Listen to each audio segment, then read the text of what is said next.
Hello friends, how are you? So once again we are here at World Bank by Parishram and Endeavor. So we are going to discuss here a new word, and that is Magnus. You know, the root of the word is Magnus. It has made so many beautiful words, and you will be quite amazed while knowing it. Many of them, I'm damn sure, many of them are already knowing it, but if you are not knowing it, then when you are learning it, you will be quite happy. So, what is the meaning of Magnus? Magnus is, large, big, or great. It has got the meaning large. Large is called Magnus. Something big is called Magnus, and someone great is called Magnus. So first of all, we are going to take a word magnanimous. Magnanimous. So magnanimous means Magnus and plus animus. Magnus means great, and animus means mind, great mind. Etymologically, we can say it is great mind. So Magnus is a person, we can say Magnus is a person who is big hearted, generous, and forgiving. If these are the qualities of a man, we can call him magnanimous heart, or magnanimous people, or magnanimous man, or magnanimous person. We can say Magnus and plus animus, that is great and mind. These two words are forming magnanimous. So, second word is magnet. It's again a very good adjective, magnet. A person having great power or very influential person is called magnet. We can say a big wheel as a business, in a business, or in corporate, a big wheel is called magnet. There are so many magnets in India, but I would not call by their name, because if I am calling one's name, another will feel bad. Why not me? I'm also a magnet. So magnet is if a person is a great businessman, we can call him magnet. So magnet, he is a person of great power or influence. And another word is magnify. Magnify is again, it is formed by Magnus and plus Fy. Magnus is again great, big, you know and phi is has been taken from fascio, and fascio means make. So magnify means to make something larger is called magnify. If we are making something larger, we can call it magnify. We can take the example in mirrors, or in light, or in physics. We are using that word magnify or magnified when our object is kept before a mirror and we are getting magnified image of it. We are saying it that this mirror or lens has made its size bigger. So this is called magnify. Magnify can be taken as in other sense also. Magnify means something is going to magnify your problems. So to make big, or to make larger, or to make seem something larger, and that is called magnify. So magnificent, next word is magnificent. Again, it is formed by Magnus and plus fic, fic, magnificent.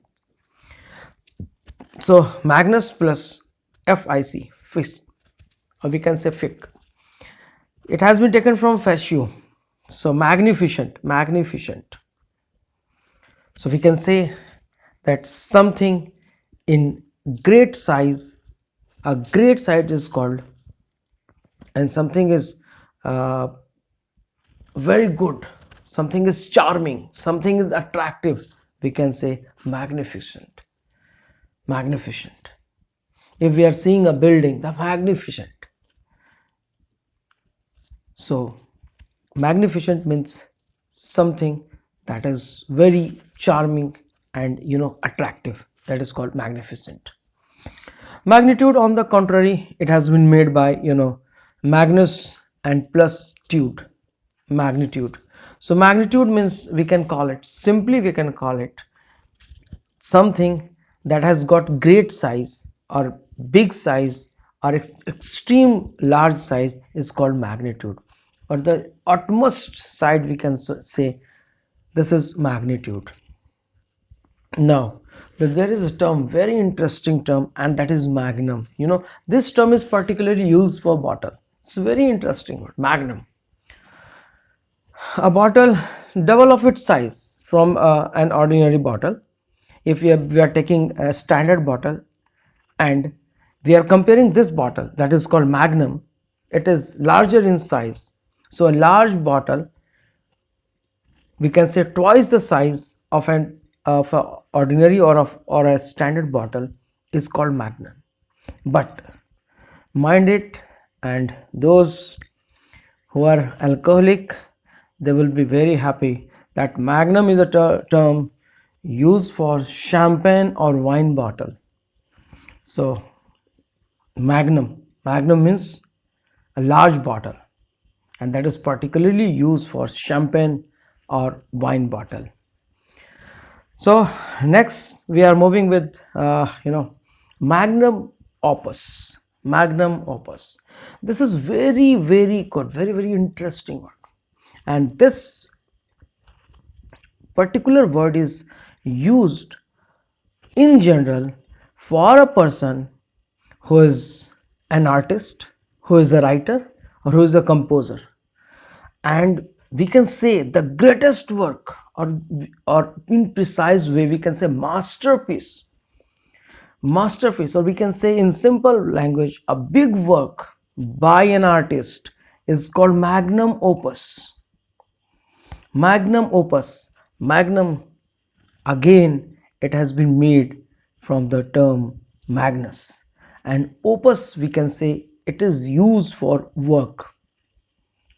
This is work. And interestingly, and one more thing I would like to explore here, that opus is used for opera. Opera means a number of works. Basically, yes, got it. You are very much correct if you are thinking about opera where a musical tune is present, where a number of persons are working together to produce a rhythmic song, a scintillating song, a very beautiful song. That is called opera. Opera means a number of persons, someone is on guitar, someone is playing drum, and a number of such persons are working to produce a very beautiful song that is that is very soothing, that is producing a soothing effect on your mind.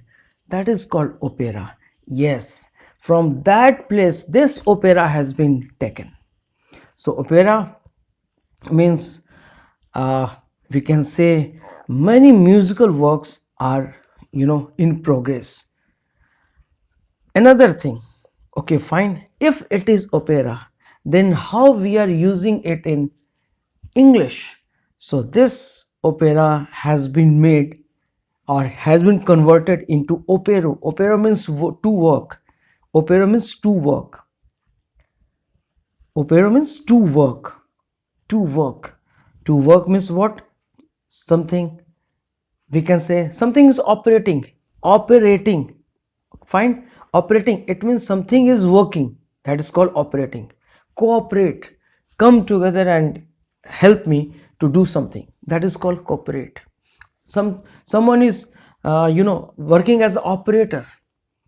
It means operate, cooperate, and operator. All these words have been made by the term or by the word opera, or precisely, sorry, opero means to work. So these opero has formed the word operate, cooperate, and operator. So it's very interesting and we should learn it. And mainly my effort to bring before you the this is the mystery, that how these words have been made and how these words were synthesized, and how we are using it.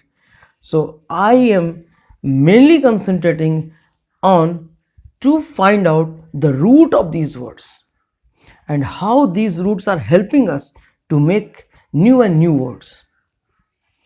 Another word that is we are moving towards, that is very interesting and very, very common, and that is called magniloquent. Magniloquent. Magniloquent. And second is eloquence. Eloquence. And eloquence is adjective and eloquent is noun. So we should understand what is the meaning of eloquence. Eloquence means